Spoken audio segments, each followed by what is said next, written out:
Why in the name of the law doesn't somebody grab this by the neck and just deal with it? Joining me now is former Border Force Chief Immigration Officer. You try saying that. Former Border Force Chief Immigration Officer. I just did. Kevin Saunders, welcome to Talk Breakfast. How are you? Good morning. Very well, thank you. I'm angry. I'm not surprised. I'm angry. Kev, the thing is, and hear me out, right? You have to keep highlighting this if you're doing our job because it's there. I sat last night and had another conversation on the show in the evening as I'd had on Tuesday, and everybody, the leader of the Reform Party, Conservative MPs, Labour MPs, political commentators, legal people all say, and I quote, it's not good this, it doesn't work, the system's not fit for purpose, the Home Office isn't fit for purpose, we don't have the technology, we don't have the staff, we don't have the training, and trying not to headbutt the wall, can I just ask you this as the former Border Force Chief Immigration Officer? Why? What is it? Is it investment? Is it leadership? Somebody said to me this morning, you know, politicians want one thing and civil servants want the other. What's the truth, Kevin? Well, a lot of what you say, unfortunately, is true. I mean, we're talking about 166,000 claims waiting. That's not the maximum number there were. I mean, in the early 2000s, there were over 200,000 under Labour. So it's not a new problem. And retaining staff is incredibly difficult because, let's face it, they're not very well paid, and they've been offered 2%. So they can get more in Tesco's, can't they?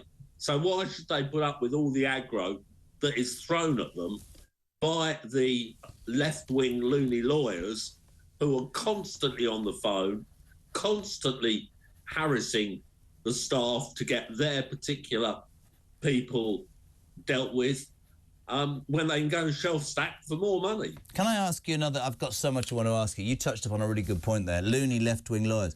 I've spoken to immigration lawyer after immigration lawyer, and it is not the truth that they're going to get paid. They don't have any reason to want this migration crisis to end. And here's the other thing that's a disgrace. Maybe we should stop giving legal aid, by the way, to migrants who are not part of our country until proven that they are. If we didn't give legal aid and we didn't line the pockets of these left-wing loony lawyers, as you call them, maybe that would make the situation a bit easier. Thoughts?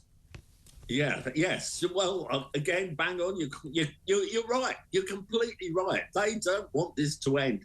In fact, I'm surprised they're not up in arms about the asylum questionnaire, because if 12,000 of these are done fairly quickly in a paper exercise, they're not going to get their fees, are they? So the people that work inside Border Force know that the system is flawed. They know that the technology is flawed, the staff training, and no disrespect, you talk about the wages, the quality of the staff is not up to scratch. So in terms of working in that environment, you're a bit like a lamb to slaughter. You feel like there's no option for you. Is that right?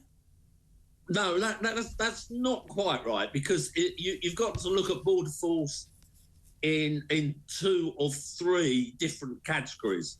You've got the people like me, who are actually frontline staff out in France, stopping the people coming in.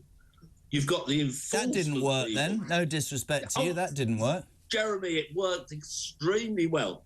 We basically stopped everybody in the lorries. The lorries was a big success eventually. I mean, it took... So if you managed that, Kev, why didn't they send you to deal with the small boats thing then? Because I retired. Well, unretire, man. Britain needs you. What are you doing sitting on your backside being paid to talk right? You need to get back out there. To be honest, I would really like to have a bash at the small boats, because I think that we need... There are more that we could be doing. What would you... Let's talk about this. This is much better. Somebody who's been there. How do we... You know what they say to me? They go, well, the route's not safe. Hold on a second. People are paying thousands of pounds to come to a country where they can get lost in a system, and we'll put them on the dole or do whatever we do. How do we stop the boats coming? Do we turn them round? What do we do? You've got to speak to the French. You've really got to convince the French that they have got to be part of the answer. And unfortunately, that's a political thing. Now, when I was in France, I worked with the French police at very senior levels for a number of years, and they're good old boys. They don't cross their arms and say no to everything. No. They help when they can. So it's the politicians.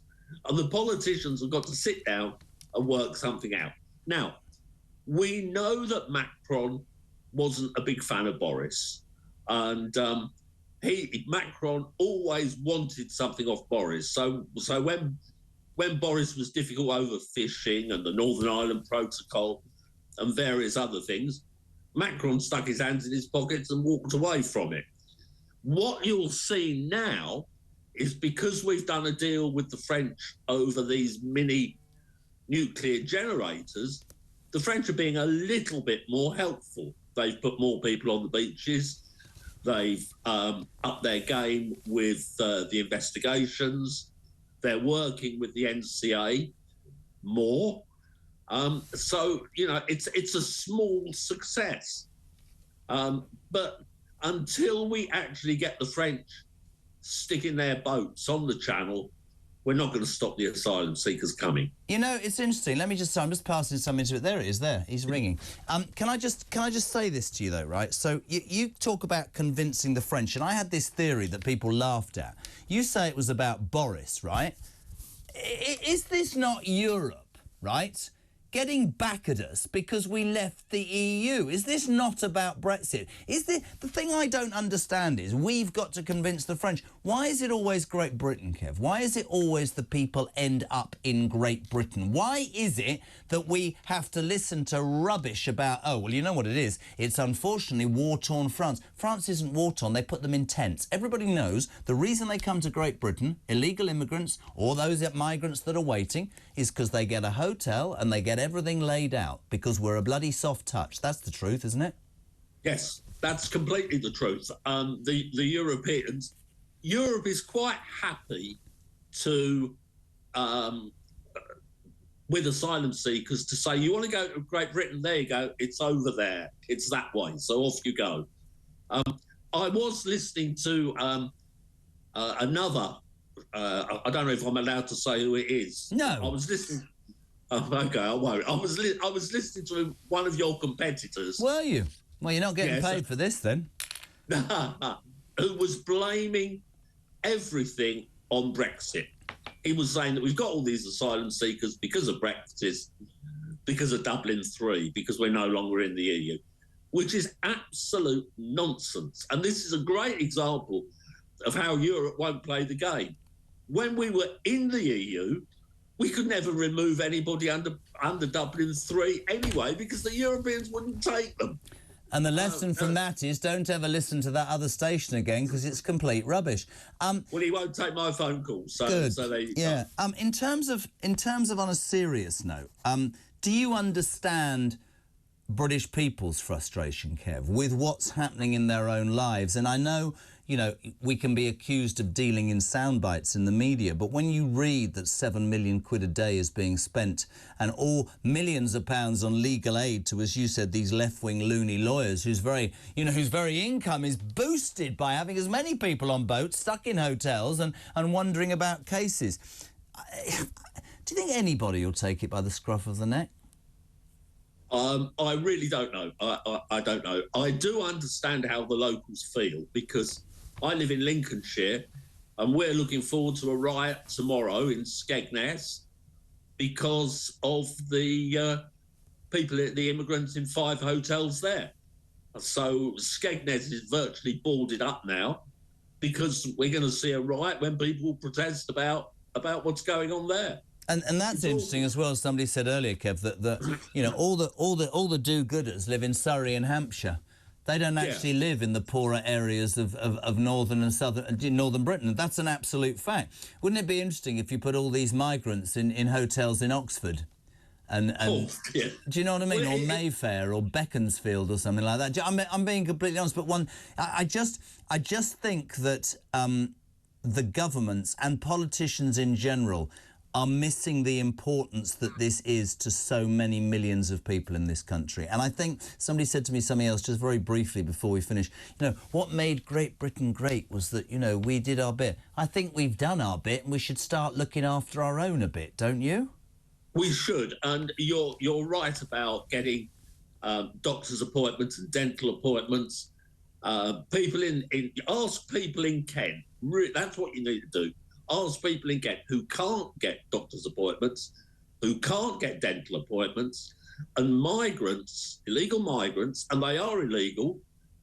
That's the truth. They are illegal under British law.